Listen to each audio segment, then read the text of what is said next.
Hi everybody, very warm welcome to the channel. This is your English educator Shipra Mishra and I hope you guys are doing fine.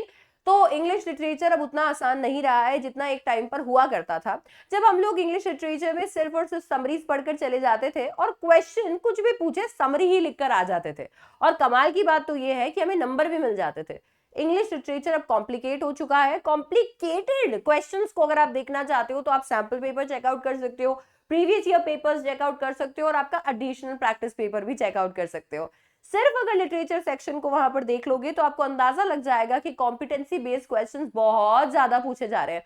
अब ऐसे questions में जो कहीं से भी उठकर आ जा रहे हैं, हम लोग ज्यादा से ज्यादा स्कोर कैसे करें, हमारी प्रेपरेशन कैसी होनी चाहिए। और अभी तक मैंने लिटरेचर के जितने चैप्टर्स लगाए हैं उनमें क्या मैंने सारे एस्पेक्ट्स को कवर कर लिया है? मैम एक चेकलिस्ट दे दो। ये लो भाई, आज मैं आपके लिए लेकर आई हूँ इंग्लिश लिटरेचर की चेकलिस्ट। जी हाँ, हर एक चैप्टर, हर एक पोएम में आपको क्या क्या कवर करना चाहिए एक चेकलिस्ट आपके लिए बनाकर लेकर आई हूँ, ताकि इसे आप भी हर एक चैप्टर में उस एस्पेक्ट को कवर करके और चैप्टर को फुल्ली प्रिपेयर करके जा सके, ताकि कोई भी क्वेश्चन आए आपको उसका आंसर अच्छे से आता हो।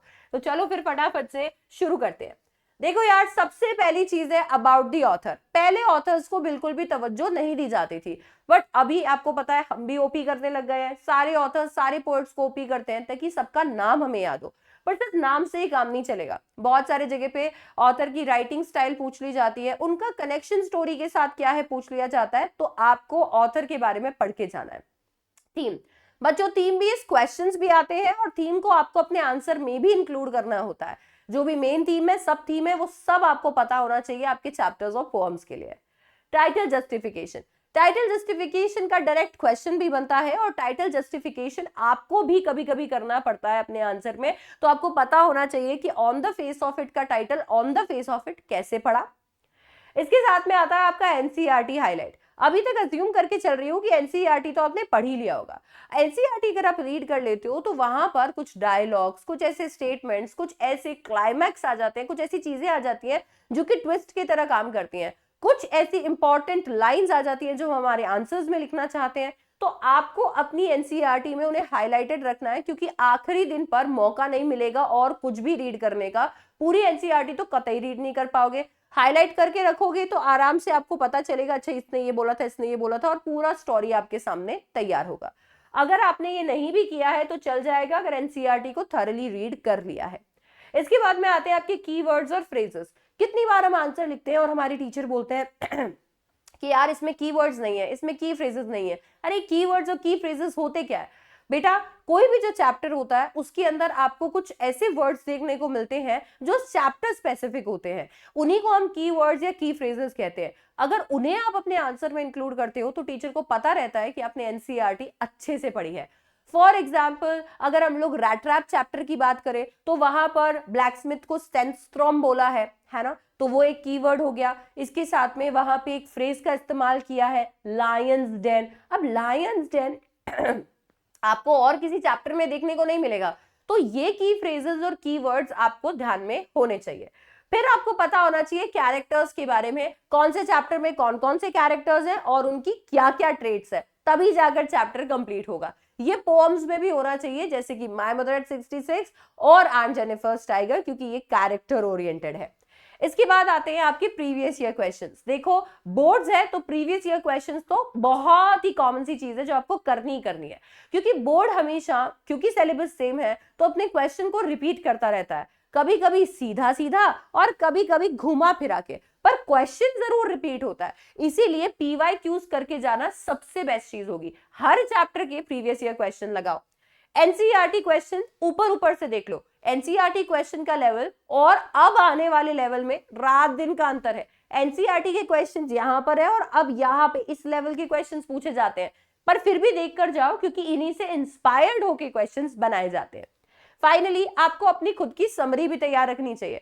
बहुत अच्छी बात है अगर आप मेरे पे डिपेंडेंट हो नोट्स के लिए, बहुत अच्छी बात है अगर आप अपने स्कूल टीचर्स पे डिपेंडेंट हो नोट्स के लिए, पर जब तक आप अपने चैप्टर को कंप्लीट करके अपने खुद के शब्दों में, let me give you a word limit also, 120 to 150 words के अंदर अपनी समरी नहीं लिख देते हो, तब तक आपका चैप्टर प्रिपेयर्ड नहीं है।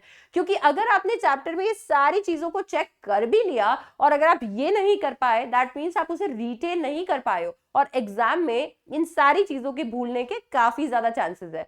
इसके साथ में अगर ये कर लिया तो राइटिंग स्किल में जिसको प्रॉब्लम आती है वो प्रॉब्लम भी सॉल्व हो जाएगी। Last but not the least is literary devices. Literary devices पे क्वेश्चन पूछे जाते हैं, पोएम्स में ही नहीं चैप्टर्स में भी। और ये चीज का भी आपको ध्यान रखना है कि लिटरेरी डिवाइसेस आपको पता होने चाहिए ताकि इसे आप खुद उन्हें आइडेंटिफाई कर सके, अपने आंसर में मेंशन कर सके और उन पे स्पेसिफिक क्वेश्चन पूछा जाए तो उसे भी करेक्टली आंसर कर सके।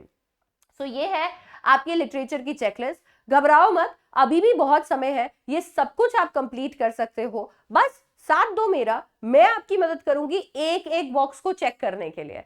अगर आप खुद से ये कर सकते हैं तो चैनल के ऊपर सारी चीजें अवेलेबल है, तो बिल्कुल यूज कीजिए और ये सारी चीजें कंप्लीट कर लीजिए।